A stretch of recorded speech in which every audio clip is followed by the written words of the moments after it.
The most throwback hip-hop at night. It's The Basement. Hosted by Teefa.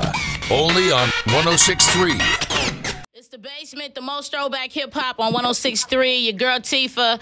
And I have a very special guest on the line, legendary Kwame. I can't put one title on you, brother. Welcome to the show. Thank you. Thank you for having me. What's good? What's going on? It's an absolute pleasure, man. We play a lot of your music on The Basement. We play all throwback hip-hop. We throw the rhythm, Only You, all that out there often. Dope. Thank you.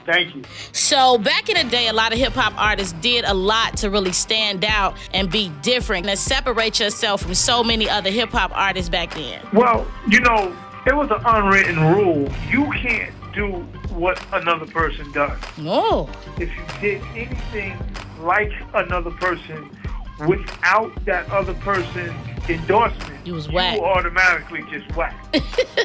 So you couldn't rhyme like another person. You couldn't dress like another person. You couldn't even, none of your movements could be other than original, or you were never going to have any kind of respect whatsoever. You know, it's kind of unlike how it is today. It's like, you know, you can listen to a record, you can listen to 10 different artists, and they all have a similarity, you know, or you can look at 10 different artists and they can all dress similar, and everything is more like, rappers have starter kits now. You can, you know, right.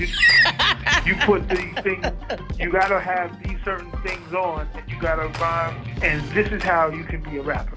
The best thing that I could do was me. Right. Before I got a deal, you know, different rappers that I looked up to, everybody has an influence and everybody builds their style off of their influences. But I would always say, like, okay, this rapper over here, he wears a lot of big chains. I'm not going to wear any big chains. This rapper over here, they wear a lot of sweatsuits. I'm not going to do that. You know, I show up trying to be as fresh as I can possibly be. Shirt, tie, you know, fly shoes, you know. Right. A dope hat, dope, you know, my hairstyle, whatever. And the polka dots.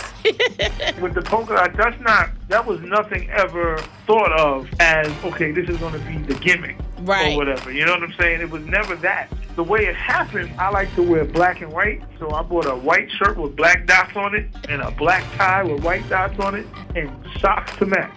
So whenever I wanted to throw on my black and white outfit, there you go. People took that as, okay, he wears polka dots a lot. Right. And everywhere I would go, you know, the fans would start wearing it. And at first I thought it was like, you know, playing a joker with them. But whenever I would show up without them on, it was like, yo, man, where's them polka dots, man? That's, you know, that's your style. So it's kind of like the fans gave me that, and I ran with it. I gotta ask you, man. So when Big spit that line, like, how did that feel? Because that was kind of like one of the same things that separated you from everybody. Well, see, that let me know that that type of hip-hop was over. You know, to be ridiculed for being yourself, right, that's kind of powerful. And for the people to accept that is even more powerful. You know, it ended an era of people being themselves and being unique and standing out on their own. And it started the era of, if you didn't have this designer on and if you didn't make this amount of money, that was the only thing that made you legitimate. We were talking about the ghostwriting thing, and I really brought that up because I kind of heard bits and pieces about you writing on the BBD Poison record. And I thought, wow, that's like one of the biggest records of all time, point blank, period. I guess that could qualify me as a ghostwriter, but, you know, technically, Bell Biv DeVoe, they weren't ever looked at as rappers. Right, that's you know what true. I'm saying? They may have rhymed on records, but this is the thing that I have an issue with when it comes to anything Ghost. My biggest issue is more of Ghost producers. Oh. I cannot rock with producers who put their names on another person's beat and say that they produced the record just because they are the bigger name or have a bigger track record, when they could easily give that new producer the credit. That happens every single day. Yeah. And I personally think it's whack. Somebody can give someone else a track and then leave, but once that track is given, that producer can show the artist how to rhyme on the track, sing on the track, be on key, add things to the track, take away things from the track, and make a real record out of a simple track.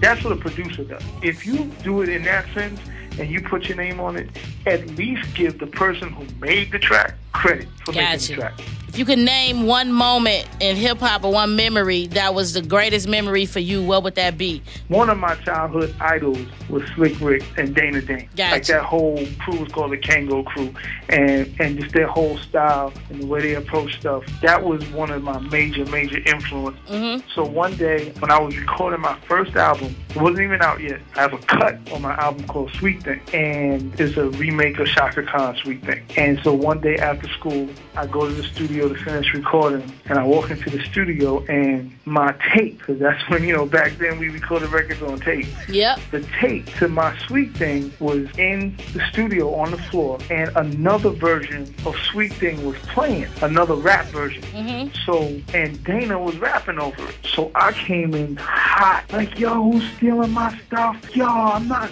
ain't having it. Y'all ain't gonna try to steal my record. I was heated. I come in the studio and I'm coming in the booth. I'm like, yo, who did that? And they pointed to this dude. I was like, yo, I'm about to bust you in the head. Then I was super hot and didn't ran. I was like, yo, that's Rick, man, that's Rick. I was like, what? He's like, no, he wasn't trying to steal it. We were making this record, and then they played us yours, and we decided to not do it because yours is so much better, man. That's Rick. I know you wanted to meet him, man. Don't chill out. You almost ran up on Rick. I almost burnt that whole studio down.